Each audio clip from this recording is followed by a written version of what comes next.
Welcome back, everybody, to game number 2 between Virtus Pro and Ninjas in Pyjamas. Game number 1, very one-sided. VP just kind of dominated that whole entire thing. Yeah, it was just a pretty one-sided game, but that's what I expected. Like, you look at those lineups, it's just like, you don't even have to be a professional. Bronskit's going to go back through this mod, and he's just going to be like, man, Blitz has no faith in us. No, it's the lineup. Like, Dota's a very draft-oriented game. It's not even like they got outpicked, but it's just what you can do with your lineup is either you win with the early game there, or you just get stomped. Yeah. All right, so we jump into our draft for game number 2 now. And we've got Wisp Wyvern banned away by Virtus Pro, probably 2 of the best supports that NIP have. You throw in a Disruptor ban maybe in the second phase, and you get pretty much the top 3 picks for NIP when it comes to supports. Meanwhile, we have the Leshrek and Visage banned away by Ninjas in Pyjamas. Got to ban away Lil's hero. This, of course, leaves some pretty interesting heroes still in the pool. Lina is available, as well as Bounty Hunter. VP choose to go Take the for Gyro. The Bounty Hunter. I'm guessing Lina Gyro? Take the Gyro. Gyro Earthshaker? Gyro Tusk? Gyro Earthshaker's fine, but you can't give... Bounty Hunter is the bane of all existence. The hero's just the worst to play against. 10 seconds remaining. Yeah, you know what I had? Who are they playing? Actually, real quick, I'm going to jump into the draft just because I can. Vega Squadron are facing versus Alliance. Okay. Second game. They open with, I don't even remember what, but they gave away Bounty Hunter Leshrek. Like, I'm just looking at him, just like, game's over. Did Vega want to lose? They lost 2-0, so maybe they did. I don't know. Were they just like, we don't really feel like winning Dota today? Whatever. Who needs to go to WCA, you know honestly? What? These heroes probably aren't that good. It's just people overreacting. And then they played that game. Was it an overreaction from I what I saw? sarcastically said on my stream yesterday that Leshrek wasn't broken. I said, very balanced hero. Very balanced. If anything, Icefrog should remove the cast point for Edict.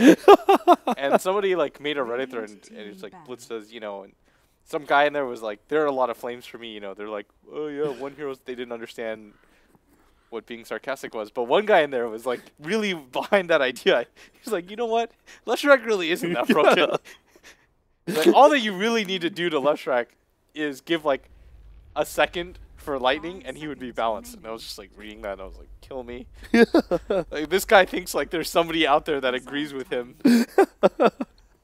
He's that one Leshrek spammer who's actually losing MMR, and he's just like, Leshrek really bad. I really don't see this. I bought my account at 6K because I know I'm a 6K player. I spam Leshrek all the time, and I'm losing MMR. He must not be. He must not be imbalanced. I was playing on like my I have a 4.5K account. I was like a tiny mid, and I lost to like a 4.1K Lesh player. It was like lightning spam, lightning spam, lightning spam. Even they understand what to do. Lightning bolt. Lightning bolt. Yeah. It's a lightning bolt with slow. All right. Yeah, it's pretty bad. Instead of complaining, it's not even complaining. This entire situation's funny. It's like, how do you give up Leshrek and just expect things to be okay in 2015? No, Leshrek and Bounty Hunter. That's the thing. Like, that's the one thing about Bounty Hunter is that you have to make up for his like early presence. You have to be able to win team fights. Well, Leshrek ensures you always win early team fights. The crazy thing about Bounty Hunter, honestly, we're just gonna talk about in context of this game is that. Sure. It's rough to play against because if you're losing, he gets even further ahead. If you're winning and you slip up once and you get 5-man tracked, you lost the game.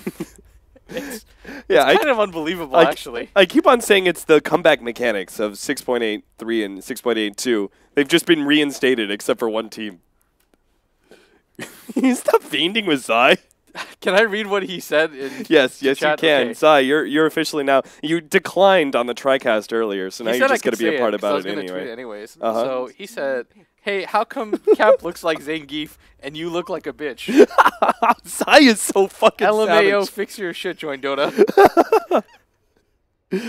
Oh, that's so good. It's so good. Anyway, we got a Bounty Hunter first pick, Lena second pick for VP. Nip go for the Queen of Pain Earthshaker. If you guys couldn't see the picks for yourself. All right. That's what's out there. So 10 seconds. Queen of Pain Earthshaker is just, it's a really safe opening. Uh-huh. This Queen of Pain is a hero that pretty much everybody from NIP plays. Like, I've seen Arrow play as a carry. I've seen Jonas play it as an offlane at MLG.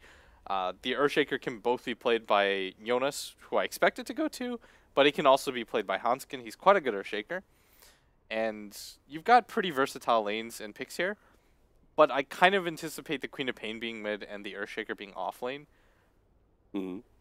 But this Bounty Hunter pick, again, I just go back to the fact that NIP have a pretty squishy lineup. They've got a lineup that's really dependent on being able to, like... The other thing that's really annoying about Bounty, not to overharp on this, is just... It's the vision game, simply put. You can't... A large part of how teams get into fights and stuff like that is, if the Earthshaker's on track, then he can, you know, fissure from distance, play the waiting game, the other team slips up, he sees, like, an echo opportunity. We saw it, I can't remember, like, some series Toby casted, the one they played where Jonas had, like, a 4-man echo from behind and stuff like that. Oh, yeah. You don't really get that opportunity against a Bounty Hunter because Bounty Hunter isn't static moving with his team. He's going around the map, tracking you, running away. You know, he's like giggling. Yeah, he gets the blink dagger and he throws. That's one of the things. I feel like the cast range for track is just way too long because you can't punish him for getting that vision for 30 straight seconds. He just throws it out there and he's so far away most of the time. And then he gets a blink dagger and it's even worse. He just like track and blink out. And then he'll just continue to keep that vision on that same person oftentimes, just kind of following them around the map. Yeah, it's absurd. Like, I'm not really quite sure what you're supposed to do against it. You kind of have to go for a 5-man. But the dangerous thing about going against the Bounty 5-man is you lose a fight and there's the game. Yeah. The hero's ridiculous, and most of the time, like, it's almost always, like, top 2 banned just because of that fact. Because it's, like, one of those all-around heroes that just causes you pain. Mm-hmm. This Skywrath Mage being picked up by Nip is certainly one of the more interesting supports. Like the AM is now on the side of Virtus Pro, but before that it was just Bounty Hunter Lena. Why did we have the Skywrath Mage? I think it's just a good counter to the Lena. 5 seconds remaining. Also, it's one of the supports that are really available. Like, they banned the Winter Wyvern, the Dazzle's out of the pool, so is the Keeper of the Light. You kind of have to take what you can get at this point. Mm-hmm. Ninjas and Pyjamas. Can't help but look at chat. I'm presuming a Clockwork pickup for... Oh, wait. No. Yeah. So, a 4-position Skywrath... What? Man, it's... First Bat Rider. Did NIP now Troll. Did NIP forget what meta this is? They gave up Bounty Hunter. They take Bat in the last game. They take Troll this game. Is there something about WCA that just seems to cause amnesia to the teams for getting what heroes are supposed to be picked? On a side note, I think everybody's just like cool with everything. They're just like, yeah, we're gonna be done with this patch pretty soon. Let's just do whatever. Figure out what works, what doesn't. Yeah. I mean that. Yeah. The Troll, I mean, it's a good physical damage versus the AM if you actually have the lockdown available, which between Earthshaker and Skywrath Mage, you hopefully do. I expected a Clockwork just because it works really well with the Skywrath Mage, and then you can have a 4-position or 5-position Hanskin Earthshaker. 10 seconds remaining. I still kind of feel like you need that initiation. Additional initiation, right? If you run offlane Earthshaker, I think you still don't have enough. Just because Queen of Pain can't ensure that somebody's locked down, you know? Okay. That's what you wanted. All right, so that gives you more initiation just from the 4-position. Hanskin Disruptor. Everything works out like we thought too now. Yeah. The lanes, it was going to be a Queen of Pain offlane Earthshaker the entire time. Mm-hmm. I think Virtus Pro are well aware of that too, though. If the gyrocopter was like, if they hadn't banned it and they could have taken it, they could have maybe just gone aggro and left the Darkseer 1v1. How does Darkseer beat Earthshaker 1v1? He should. I would imagine so anyways. Yeah. He's the There's just no way for Earthshaker to clear through the Ion Shell spam enough. I think that was what somebody said, is that I can't remember what team captain I talked to, but they said part of the issue with picking offlane Earthshaker is that sometimes you can just like have a straight up laning loss. Yeah. Oh, yeah. I mean, there's so many safe lane heroes, safe lane carries that are self-sufficient that can be placed against an Earthshaker that it just frees up. Like, if you run offlane Earthshaker and the enemy team knows it, like, for example, here, Animage is probably not going to be all that scared of Earthshaker, and he can just go ahead and have the Bounty Hunter permanently roaming, and Witch Doctor can probably do a lot of pulling and stuff. Yeah, whereas when you have an offlaner like Darkseer, it's where you come in, Cap. When you have an offlane like Darkseer, he puts continual pressure on the enemy carry and can be very self-sufficient and can actually win the 1-versus-1 matchup. Good job, Cap. Thanks. 5 seconds remaining. I thought, you know, I brought you in to do the analysis, but Nah, when it comes to offlane, I'll always defer to you. I'm garbage at that role. I was watching your offlane Tusk. I lost so many frames. Like I was playing at like 10 FPS Dota. Yeah. That was just a rough game in general. You had that, like, you did the thing that you were versus, like, Slark Witch Doctor or something like that, yeah. right? And you just stayed with the creep wave, and I was like, nice, that's the right play. But then they just killed me. then they just killed you underneath, like, a creep wave and a half. It just didn't seem to matter. I was just like, oh, huh. It was because it was an ogre support. Any other that's right. It was an ogre. Any other support you can kill. Yeah, that's right. I was like, oh, that's Ogre Magoo for you.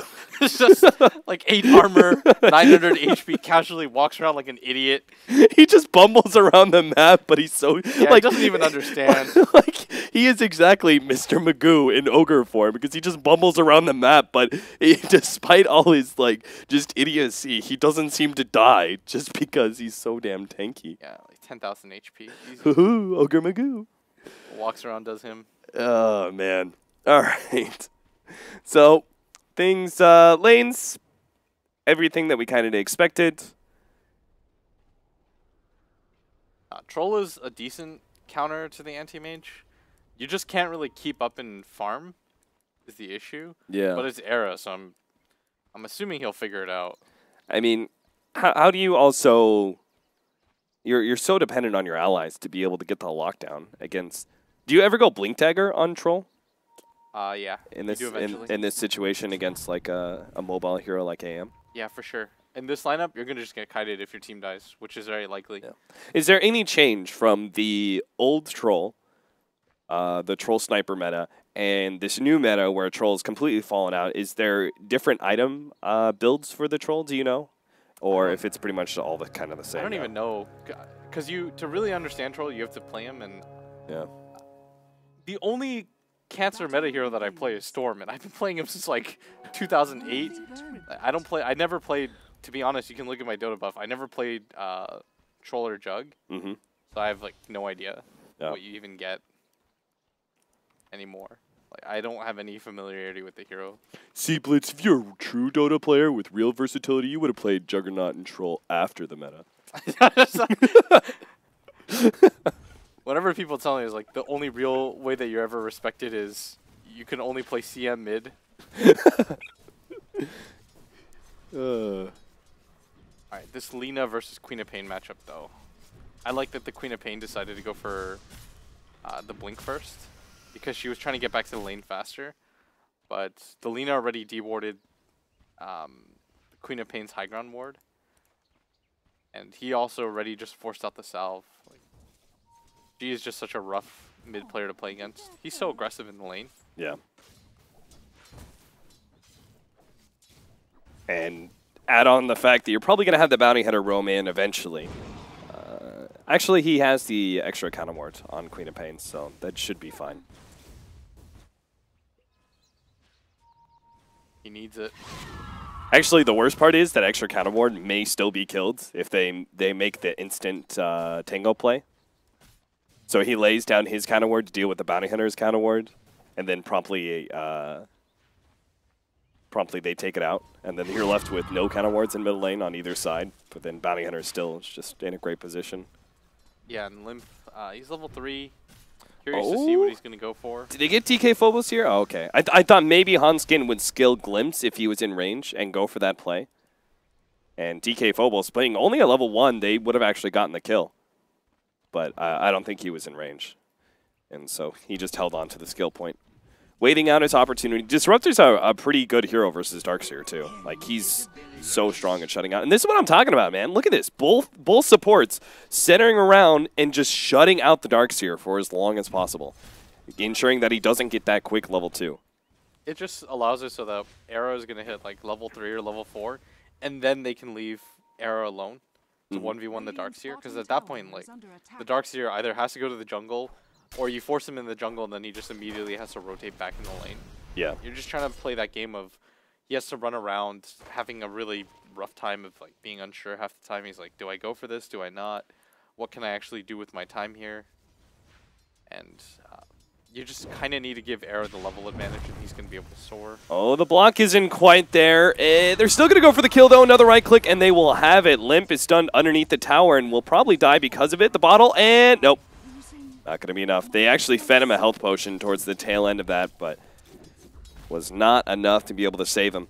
And 1-1 still, though, the first blood going to the Queen of Pain. Great rotation from Ninjas of Pyjamas. And this is the advantage there. Downsides to running the offlaner Shaker, but one of the big upsides is the fact that he can rotate as an offlaner pre-level 6 and have a very large impact. Yeah, and this is going to give Jonas his level 3, which is huge because the Darkseer, if you notice, is still only level 1, I believe. Yeah. Since we checked on him last, he hasn't been able to get any XP. They do have this Darkseer Bounty Hunter combination, which is strong. And you could potentially just really pressure the offlaner here, but it doesn't nearly matter as much when the Bounty Hunter and the Darkseer are both still only level 1. Yeah, I kind of feel like they should have run this from a dual lane to start. Just because the Bounty Hunter, because you know there's going to be at least one of the counter wards in the middle lane. You can then ensure that you can take out the bottom counter ward, guaranteed. And then from there, you could just harass out the supports and give a lot of space to the Bounty Hunter, or sorry, to the Darkseer. Because what can they do? If the Bounty Hunter's in Viz and he has Ion Shell, and he's just running around at the supports. It's not even like they were able to really use the Bounty Hunter in the mid lane either. Yeah, He was trying to snipe the bottle, and he was trying to get aggressive, but it's a Queen of Pain. You're not really going to kill her. Maybe you can force her to use some regen suboptimally, but that's about all that you can really accomplish. And I think this Lena's actually baiting mid. There goes the early kill on Jonas Savon. He ends up dying as the Witch Doctor and Animage middle lane. They're going to chase down God, though. Looks like that last nuke, not quite enough. And now they're going to turn on to FNG, who will be able to get the kill on the Queen of Pain first. Seal Kid will get the turnaround kill, but still the Queen of Pain dying. And Lena actually still dies in the back. The tick from Shadow Strike is enough to be able to get that kill. So in the end, it works out for Nip. I think it kind of does and it kind of doesn't because the Bounty Hunter gets a full level 3 from having the solo XP there. And Alina doesn't lose out on too much because the Queen of Pain died at the same time. Oh, Jonas Savon. If you look at the XP difference, it's not even that big of a deal. Yeah. If anything, Alina's still ahead. Yeah, Lena's going to come into lane and quickly get the level 6, and now Limp's going to be in some serious trouble. He has a full level behind. Yeah. So gold-wide, I think net worth, he's not even ahead. In fact, he's pretty dramatically behind, despite he got first blood in the trade-off, and then he also got the kill on the Lena earlier. Just can't afford to die. It's the bigger thing. Yeah, and he's 10 CS behind right now. Yeah, it's not like he got the XP for the Lena kill. It's probably the bigger standpoint. Yeah.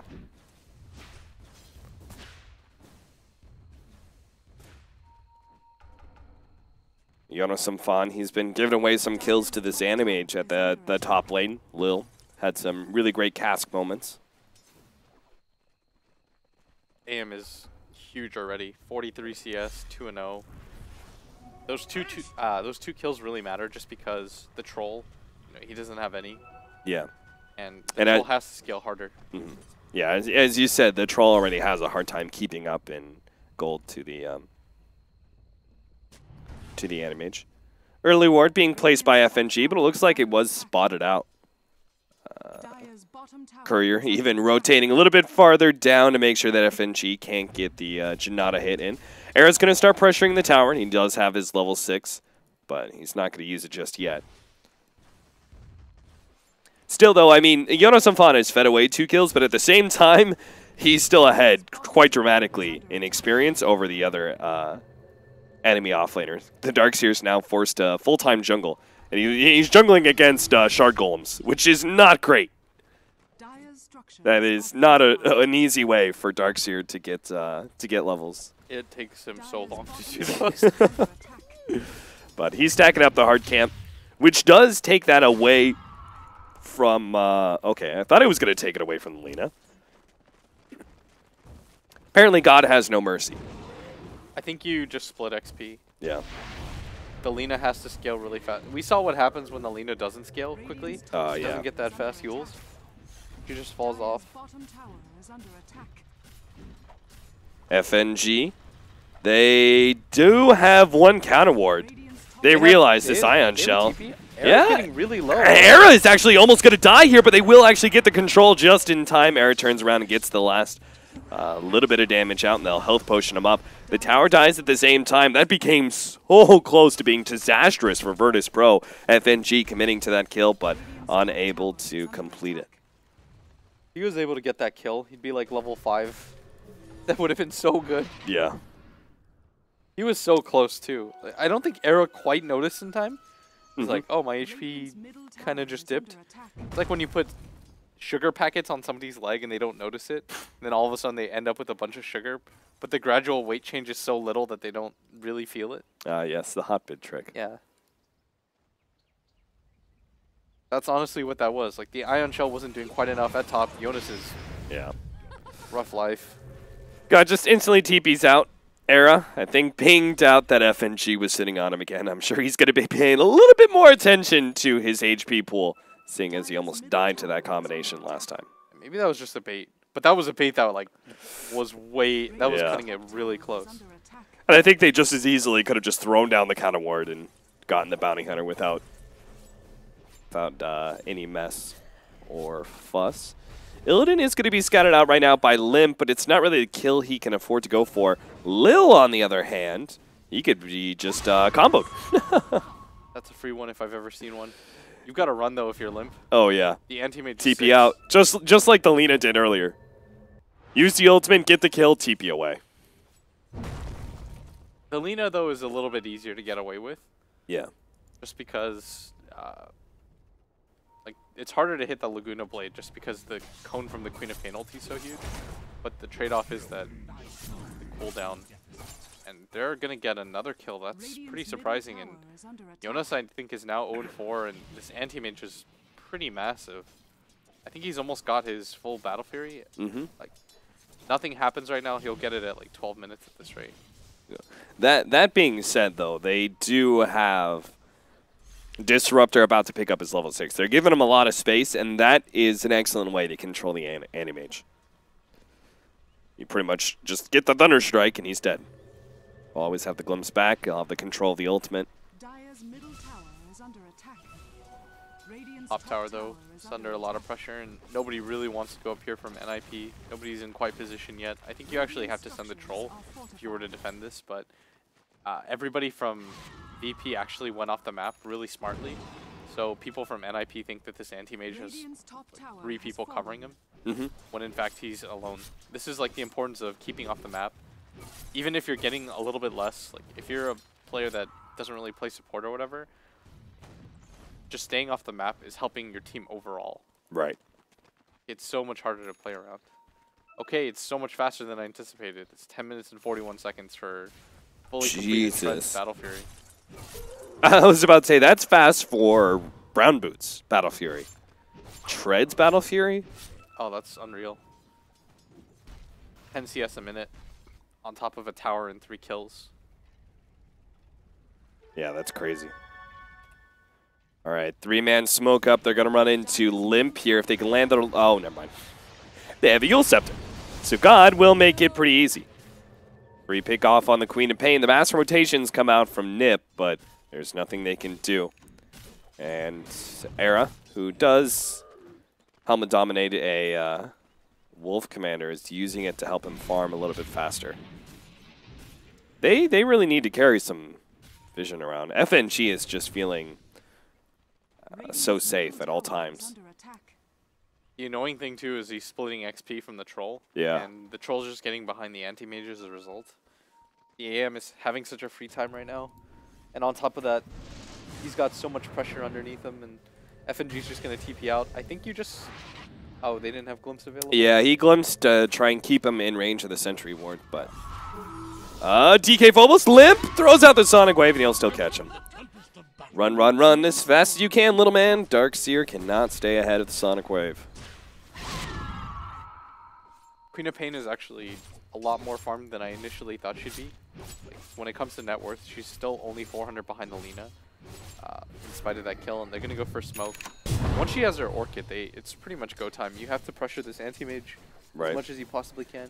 3-man smoke up. FNG is going to kind of smell things. They'll still be able to get the jump in. Good cast, bouncing around. But, oh, the control comes out. Lena's going to be taken out. They actually glimpse her back after the Yule Scepter, and Skywrath Mage just blows up the Queen of Pain. Seal Kid goes down immediately afterwards, and Illidan's just cleaning house now. As FNG, he just needs to be able to get a shuriken on something, and he'll bounce over to Hanskin for the kill. FNG almost dies in the process, but now the casket bouncing around. Era being controlled, and Illidan committing for this kill, but immediate bash on the side, though. Jonas Savant takes out FNG. Who's going to win the man fight, though? Era and Illidan, no bash whatsoever. No luck. He got the first hit bash, but never again. And Illidan will walk away. He almost has 10,000 net worth at 13 minutes. Give people some perspective. This is like, you usually get this much net worth at 20? Yeah. 22 minutes, and that's fast. 656 gold per minute. At just 13 minutes into the game. This is pretty unreal right now. My voice, you know, it doesn't betray the excitement. But Blitz doesn't get enthused. I'm just neither his voice nor his eyes really portray excitement very well. Alright, Illidan is just that fight. This is normally you don't see anti-mages participate that early, but like he gets a solo kill on the Troll Warlord. Obviously he had some help, but the solo experience matters so much. Like you slow down the troll so much. On top of that, your anti-mage is the one to get the last hit and the XP for it.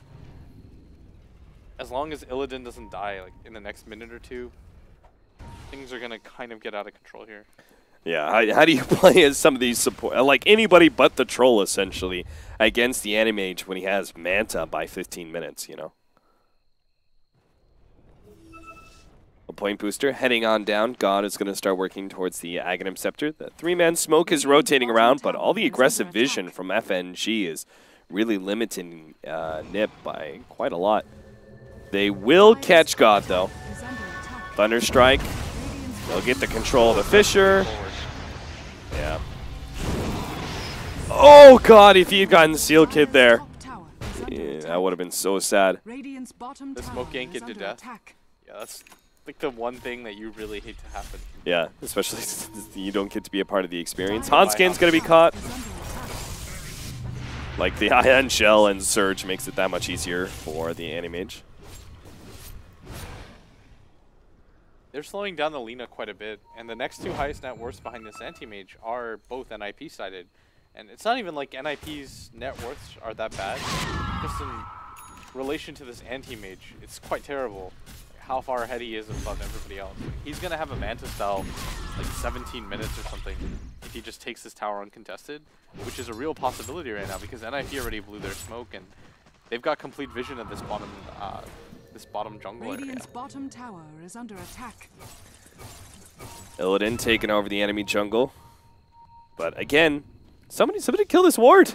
They've had this kind of ward right next to the Observer ward for a while now, but they don't get it. And so the vision continues to stay alive. They're being too clever for their own good. Yeah. This is the next meta of warding. You continue to place it in the really obvious spots now. Because teams are so good at dewarding like the really weird places. Mm-hmm. Like this one. Yeah. It's a little bit weird. But it does spot out God, Lil, and FNG making their way through the top lane. It looks like this is a full 5-man. Are they going for a tier 2, or what's the deal? Are they just expecting Nip to rotate around and try and stop somebody and then catch him out? Oh, the smoke fails. They'll get the sentry out. Thunderstrike, but... Oh, they'll see him now. Oh, God, he got out of the sentry ward. Now they need some sort of control, but God has actually come in. Illidan's just waiting for his opportunity to jump in. Orchid goes out, Sonic Wave only hitting 2, and Lip immediately gets blown up on the side. Jonas and Font does actually hit the Echo Slam, trying to lock down TK Phobos, but now Ultimate being dropped by Steel Kid, almost finishing off Illidan. They need this kill, but they're not going to get it. He blinks himself away, and Nip will just have to content themselves with a kill on Lil. Oh, Laguna Blade gets laid out. Jonas and Font being the target Dragon Slave. Oh my God. The Cask and the Illusion cleared up the last support, and Era's left alone. God gets the rest of the kills, and Illidan will use the space to farm. That is so unfortunate. They were so close to killing both. The Queen of Pain dipped all the way to 100 HP, and unfortunately for NIP, she had a regen available too. And then on top of that, Illidan, he was so close to death. They needed that so badly. That's just a morale killer too. He's going to have the full Manta now. 17 minutes into the game, has this Manta, almost level 16 already. Level 16 by 18 minutes, almost a level per minute, which is absurd once you get past like level 11. Yeah. This anti-mage just scaled like, incredibly well. FNG, is he going to be able to get this kill on Jonas Samfon? It looks like it. A shuriken to bounce, and Jonas Samfon just barely lives, but... Wait, what? Okay, I thought Illidan was really going to go for that kill with a haste rune, but... I think anything would have killed him at that point. Like, even the... Jonas was missing like 60 mana. I think even the mana void at that point. It's a level 3 mana void. FNG, they're actually still going to go for the kill on Illidan, and they've caught him! Dead. They get a huge kill, and now FNG, he's trapped inside. He's going to go down as well. What a fissure. Great stuff from Jonas Samfon, and the comeback begins for Ninjas in Pyjamas, however slight it is. I mean, Illidan just decided he was going to Naruto around the map, but you can't do that against a Disruptor. Like, even with the Manta style, you're going to get glimpsed and killed. Most likely.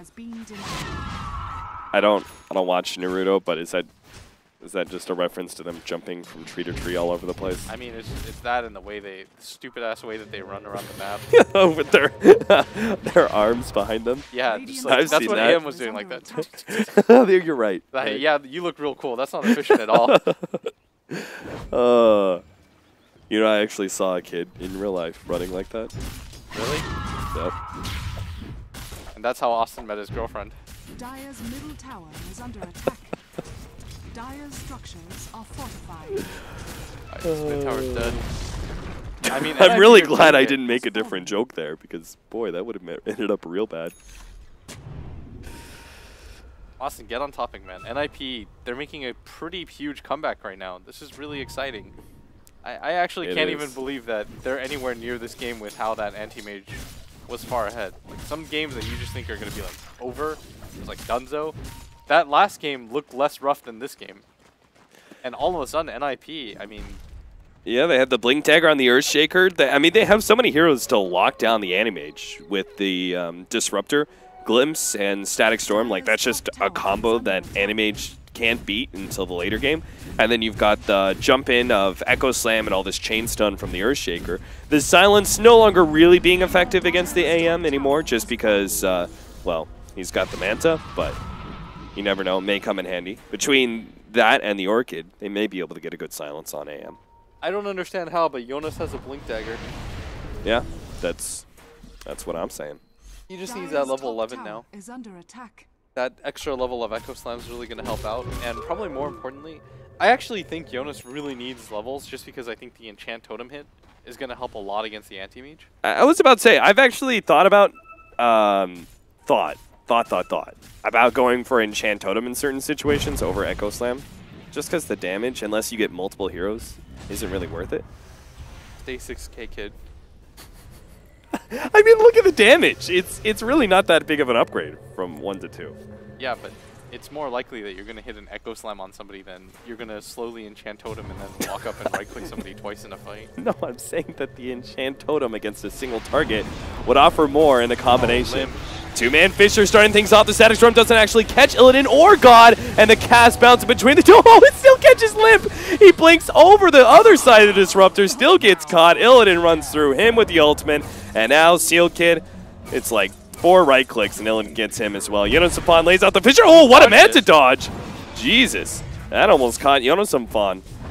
That entire engagement is so rough. The Lina has a Bloodstone during that time too, and Illidan is just like right back on track from where he started. Radiant's bottom tower has fallen. They do have the Earthshaker level 11. You can just spam out. Radiant's Limp bottom really doesn't tower want to have is to buy under back for attack. this if he can help it. They're already pretty behind on him, so it just kind of hurt him even more. Radiant structures are Arrow's in fortified. decent fighting shape right now. Got the Ogre Club on this hero, but he doesn't have buyback. You don't usually need buyback for this phase of the game, just because it's so early on. I think you just disengage if you're VP here. The damage has been done already. Took 2 heroes out, got a tower out of it too. It's a good use of the Aegis. FNG just constantly scouting people out. Hanskin, free opportunity for a kill. And a track kill at that for Illidan. And he's just going straight up heart. Let's see how much gold that gives. 709 gold for that disruptor kill. That's what that gold change was. Yeah, pretty absurd. Oh, Yonosum Fawn. Another 700 donation. TP out, Shuriken's been used, but the ultimate is still there from Illidan. They will get that pick off and the tier 2 tower in the process. That's just Radiant's insane. middle tower Yeah, is that's under attack. that was actually, that one was 838. Bounty Hunter. Can't mess up against the hero. They just lost like 1,600 net worth Radiant's as a middle result tower of has 2 fallen. minor heroes being picked off. Radiant's bottom tower is under attack. And they still have the Aegis, so Illidan will just march straight uphill with the backdoor protection down. Has no problems tanking this one up. Tier 3 tower down. Melee rack soon to follow. God is going to go for the Light Strike Array, but immediately gets silenced. Good response, helping to save Era. But they have to deal with Illidan somehow. Look at that Shuriken. It bounces around. It's 4 different heroes. Now the vacuum in on 3. Nice setup with a wall over the side. Era almost goes down there, but not quite yet. Hanskin will be the next target as cast bounce around. Now hits Steel Kid straight up for Illidan to go on him. And with all those extra illusions in hand, this bottom lane of Rax is completely gone. Radiant's bottom tower has fallen. Can they actually take the middle lane of Rax as well? They still have another minute on the Aegis. If they get an additional pick-off here, might feel comfortable going for it. Yeah. Oh, whoa, whoa, whoa. Queen of Pain actually takes out FNG, but it's the rest of the team taking out the tier 3 tower. That's. He's going to try to get aggressive on this, but Lil is just going to maledict him and fight him. Oh, good lord. Yeah, he's going to be vacuumed into Yule's Light Strike Array. They did manage to take out the Animage, the Aegis. Coming back now, they're going to try and immediately bash him. No such luck. Glimpse back, and the control is still there. Pops the Manta, unable to get out of the kinetic field, but turns around, just fights. Yonosum Fawn gets a little bit of lockdown against Illidan. Don't let him get off that ultimate, and they will get the kill. God gets off the Laguna Blade. Yonosum Fawn ends up going down. Era trying to catch up desperately with G, but They've got the glimpse. the Glimpse will catch him out now. Kinetic field. Yule's Scepter only buys him a small amount of time, and he'll commit Bloodstone suicide. That's not a terrible fight for NIP, but at the same time, like, if you look at the gold change, it doesn't lead to too much just because of the Bloodstone suicide. The anti-mage kill was huge though. Like, being able to get the anti-mage kill was pretty big, but he already had the heart completed, and the goal for VP was just to take a Rax. Losing your carry is not that big of a deal when you're able to take the Rax and force the Queen of Pain buyback. Those two things make it completely okay for him. Yeah. Because he knows that if they just win one fight now, the game's kind of over. So VP, if they choose to, they can just really play passively now and wait for the anti-mage to come back in, wait for the next Aegis. You've got a Witch Doctor who's got an Aghanim Scepter. The Darkseer has fully completed Guardian Greaves and Blink Dagger. I think FNG, yeah, he's got that Solar Crest completed. Everybody has just so many items right now. And nobody from NIP is scaling as hard as you want them to right now. Like, the Troll just finishes his BKB, but he's got no buyback now. Queen of Pain's in a similar situation. She almost has her BKB too, but I don't know how much of a difference that'll make when the anti-mage hits this hard. All right, so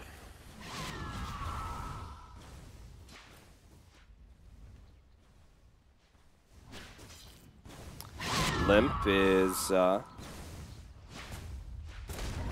trying to build on the BKB, doesn't have it just yet. Fisher is going to land. They're going to try and pop God here real quickly with the Skyward Mage. But another great vacuum. Oh my god! The Battle Fury and the Bouncing Death Ward just eliminates 4 immediately, and Era is only maybe going to get God. He can't even get that much. That's 5 down. VP don't lose a hero, and that's GG. And they knew the game was over. Nobody relevant had buyback. Yeah. And the troll just spot. That vacuum plus wall, and then that ulti from Lil. The Witch Doctor Aghanim's level 2 Death Ward just completely blew them apart. Yeah. So, pretty good stuff for Virtus Pro. Very convincing win by them over Ninjas in Pyjamas. And they will now go on to go into the finals now. WCA, we have only a couple more matches left. Our next one is going to be Alliance versus Secret, so be sure to stay tuned for that one.